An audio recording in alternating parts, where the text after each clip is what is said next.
He needs you to be motivated first. Otherwise, the details aren't going to matter if you're not motivated anyway. What's the point of knowing all the details? If you're not motivated, you're not likely to pay attention to them anyway.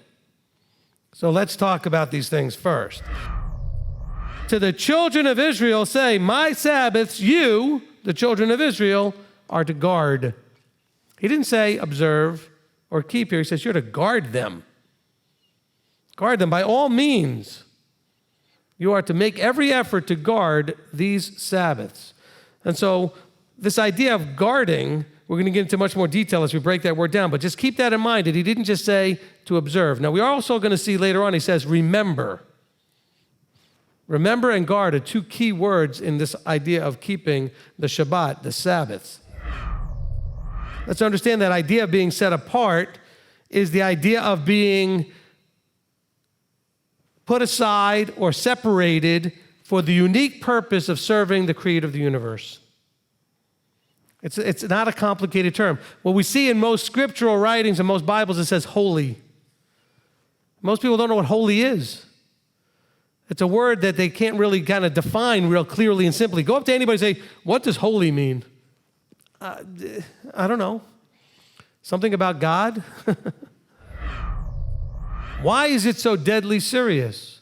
I mean, come on, does it make a difference? Because after all, mainstream Christianity will tell you, well, we can worship him any day and every day. And you know what? They're right, and you should. But that doesn't change the fact that he set one apart. And that one needs to be guarded. You ought to be connecting with him tomorrow and Monday and Tuesday and Wednesday and Thursday and Friday, every day.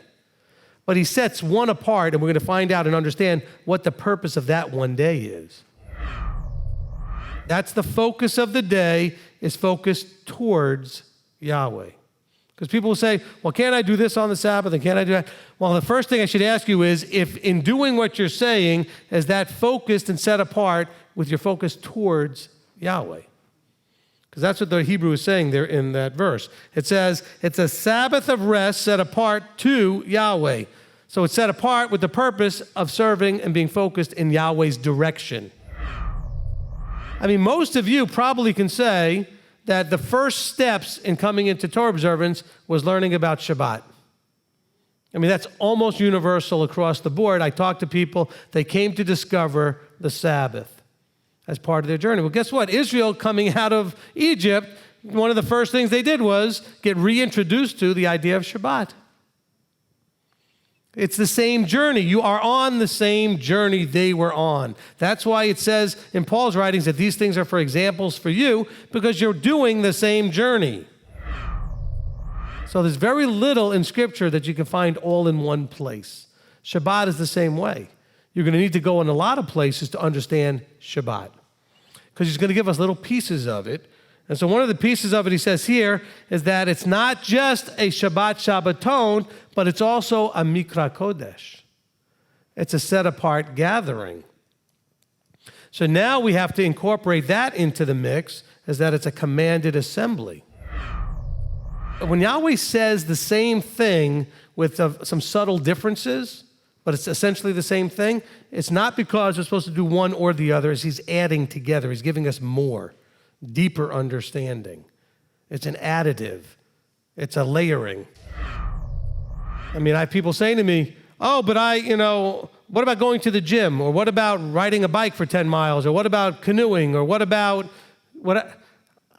I know you think you're going to be able to focus on him while you're doing it, but let's be honest about why you're doing it. You're doing it because it's what you want to do. If you're not going to be honest, we're not going to get anywhere. Can we all agree that Yeshua kept the Sabbath correctly? Okay, can we all agree that he kept it with the Jewish brothers?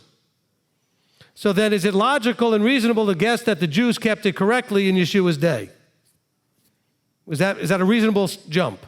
Yeshua kept it correctly. He kept it with the Jews, so therefore the Jews kept it correctly.